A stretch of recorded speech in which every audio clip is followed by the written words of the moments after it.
Selama 2 menit ke depan, kami akan menyajikan berita-berita terupdate, teraktual, dan terpercaya seputar negara kita, Indonesia.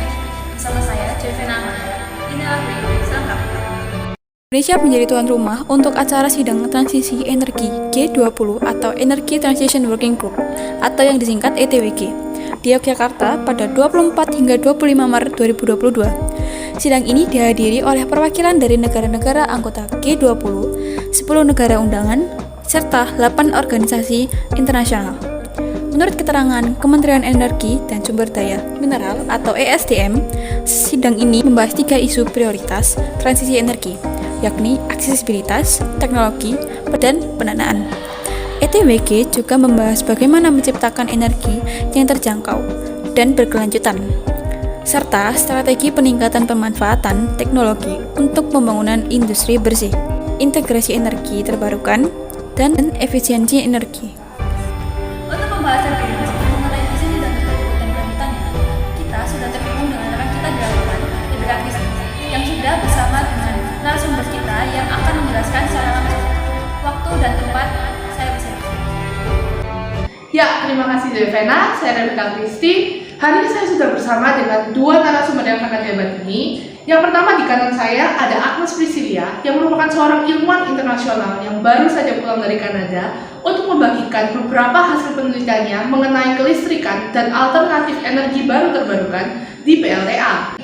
Selanjutnya di kiri saya ada Felicia Kalula yang merupakan seorang CEO perusahaan ponsel lokal terbaru yaitu Samsung yang akan membuka cabangnya di Kanada.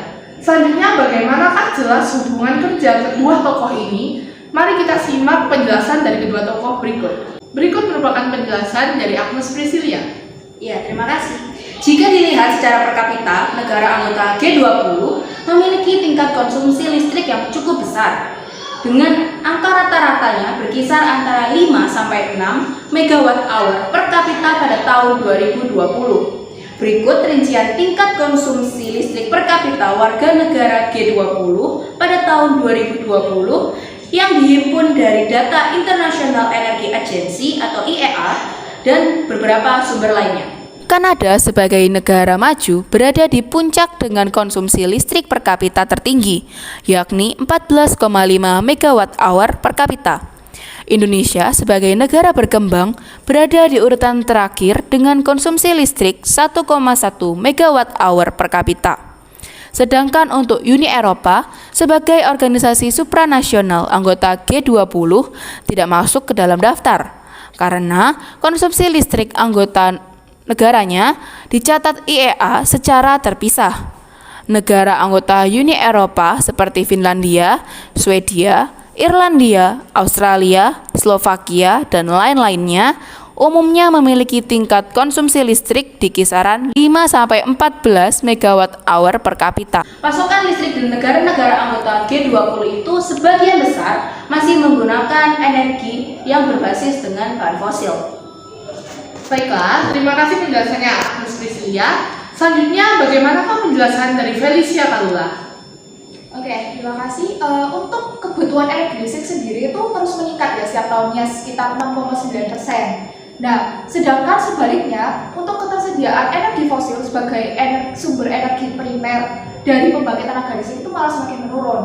Oleh karena itu, pemerintah mulai membuat kebijakan yaitu mempercepat pemanfaatan sumber energi terbarukan atau yang bisa kita sebut dengan APT, di mana target pemerintah adalah pada tahun 2050 pemanfaatan APT ini harus meningkat sebesar 31%.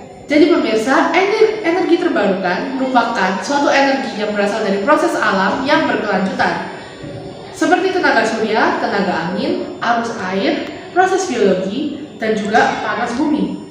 Di sini, energi terbarukan yang mau kita bahas adalah energi air. Energi ini dapat dimanfaatkan menjadi pembangkit listrik tenaga air tanpa meninggalkan emisi gas rumah.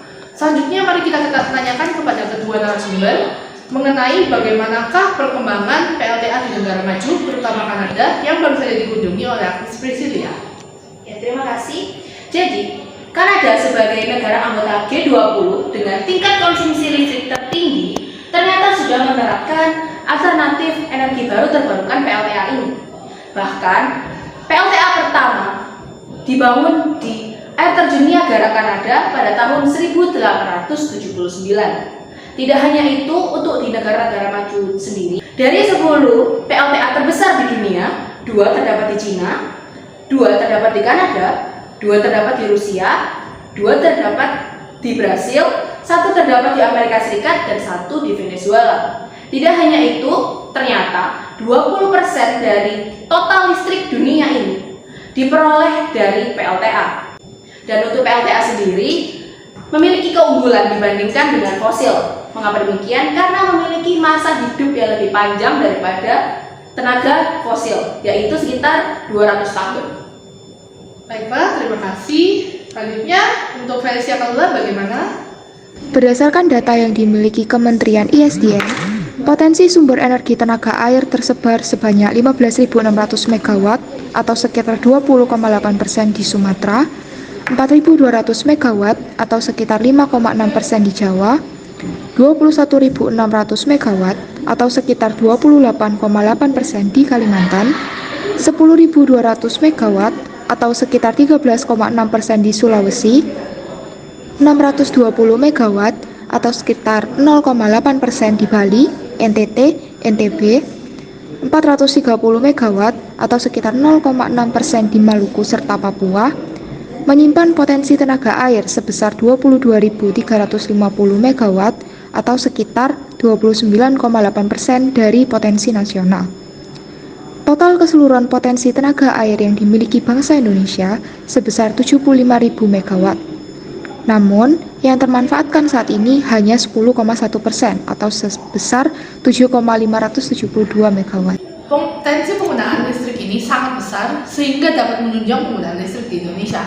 Sama halnya dengan di Kanada. Seperti yang kita tahu, Bu Felicia akan membuka perusahaannya di Kanada. Sehingga apa yang membuat Ibu Felicia ini setuju bekerja sama dengan PLTA? Oh ya, saya pasti setuju untuk bekerja sama dengan PLTA. Saya sangat yakin untuk bekerja sama dengan PLTA. Karena yang kita tahu PLTA itu merupakan pembangkit listrik yang hanya mengandalkan potensi air, gitu ya. Dan PLTA itu juga ada kelebihan-kelebihannya. Kelebihan yang pertama dari PLTA itu merupakan pembangkit listrik yang ramah lingkungan, bebas dari karbon emisi, bebas dari polusi yang akhirnya bisa menyebabkan efek rumah kaca. Karena gas emisi yang dihasilkan oleh PLTA itu jauh lebih kecil daripada pembangkit listrik lainnya. Yang kedua, kapasitas output yang dihasilkan oleh PLTA ini lebih besar daripada pembangkit listrik lainnya, sehingga teknologi yang ada di Indonesia bisa dikuasai dengan baik untuk PLTA. Yang ketiga, PLTA juga bisa dijadikan objek wisata destinasi air, seperti contohnya adalah bendungan. Dengan adanya bendungan ini bisa meningkatkan perekonomian masyarakat, karena bendungan itu biasanya dijadikan untuk sarana wisata objek atau sarana edukasi juga. Sehingga bisa disimpulkan bahwa PLTA ini bisa menciptakan lapangan pekerjaan yang baru dan juga bisa meningkatkan perekonomian rakyat. Baik, terima kasih Bu Felicia. Selanjutnya kepada Agnes Priscilia. Sebagai seorang ilmuwan, apakah Anda bisa menjelaskan sedikit kepada para pemirsa mengenai bagaimanakah cara kerja PLTA yang Anda ketahui? Iya, bisa. Jadi begini, fungsi air dalam PLTA ini adalah untuk menggerakkan turbin air dari pembangkit listrik tenaga air. Secara umum, kerja PLTA ini adalah dengan memanfaatkan energi potensial dan energi kinetik untuk dapat menghasilkan energi listrik. Supaya listrik bisa dihasilkan, kita memerlukan air untuk menggerakkan turbin. PLTA umumnya terletak di daerah perbukitan, di mana bendungan itu dapat dibangun dengan mudah, sehingga akan menghasilkan reservoir air yang besar. Pada pembangkit listrik tenaga air, kepala air akan dibuat sebuah bendungan yang nantinya akan dialiri oleh air untuk menggerakkan turbin air. 4 komponen utama pembangkit listrik tenaga air adalah waduk atau bendungan, saluran pelimpah atau pembawa air, gedung sentral atau powerhouse, dan unit transmisi yang mengalirkan produksi listrik ke konsumen. Bentuk utama dari pembangkit listrik ini adalah motor yang dihubungkan ke turbin, yang digerakkan oleh tenaga kinetik dari aliran air. Pembangkit listrik tenaga air bekerja dengan cara mengubah energi potensial air dari bendungan atau air terjun menjadi energi mekanik dengan bantuan turbin air. Dari energi mekanik diubah menjadi energi listrik dengan bantuan generator. Bendungan berfungsi menaikkan permukaan air untuk menciptakan tinggi jatuh air. Selain menyimpan air, bendungan juga dibangun dengan tujuan untuk menyimpan energi. Intake adalah pintu air yang berguna untuk memasukkan air menuju turbin melalui pipa pesat. Pipa pesat adalah saluran pipa air yang menuju ke turbin. Di dalam pipa pesat tersebut, tekanan air akan naik. Turbin berfungsi untuk mengubah energi potensial menjadi energi mekanik. Air akan memutar sudut-sudut dari turbin sehingga turbin berputar. Perputaran turbin kemudian dihubungkan ke generator.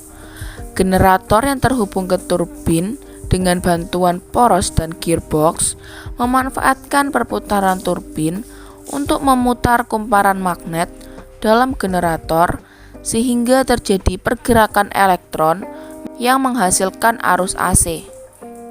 Trafo digunakan untuk menaikkan tegangan arus bolak-balik agar listrik tidak banyak terbuang saat dialirkan melalui saluran transmisi. Trafo yang digunakan adalah trafo step up. Transmisi berguna untuk mengalirkan listrik dari pembangkit listrik ke rumah-rumah atau industri. Sebelum listrik digunakan oleh rumah atau industri, tegangannya diturunkan lagi menggunakan trafo step down. Terima kasih atas penjelasannya. Selanjutnya, Ibu Felicia, apakah Anda mengetahui bahwa PLTA yang besar di Indonesia kemungkinan bisa diajak bekerja sama dalam perusahaan ini? Ada beberapa PLTA di Indonesia yang berperan penting sebagai sumber listrik yang baik untuk memenuhi kebutuhan suatu wilayah, yaitu yang pertama ada Waduk Cirata di Jawa Barat, yang kedua ada Waduk Saguling di Jawa Barat, yang ketiga PLTA Sulewana di Poso, Sulawesi Tengah, yang keempat PLTA Sigura-Sigura Samosir di Sumatera Utara, yang kelima PLTA Musi di Bengkulu, yang keenam PLTA Merica di Banjarnegara, yang ketujuh PLTA Asahan di Sumatera Utara, dan yang terakhir ada Waduk Jatiluhur di Purwakarta, Jawa Barat. Baik, terima kasih untuk kedua sumber, yaitu Ibu Felicia dan juga Ibu Agnes Priscilia. Demikian berita yang dapat saya laporkan. Rebecca Christy melaporkan dari lapangan. Waktu dan tempat saya kembalikan ke studio. Ya, terima kasih Rebecca atas laporannya. Jadi begitulah pemirsa, potensi dan pentingnya alternatif energi baru terbarukan, yakni PLTA bagi negara Indonesia. Kerjasama yang dilakukan sangat bermanfaat bagi perekonomian Indonesia, yaitu dapat mendorong peningkatan produktivitas hasil produksi, memperluas lapangan kerja, menambah devisa negara, dan mendistribusikan manfaat sumber yang mengurangi ketimpangan antara negara maju serta berkembang. Demikianlah pemirsa, semua berita yang dapat kami laporkan. Terima kasih sudah menemani kami. Kami pamit undur diri dan sampai jumpa di WIB selanjutnya.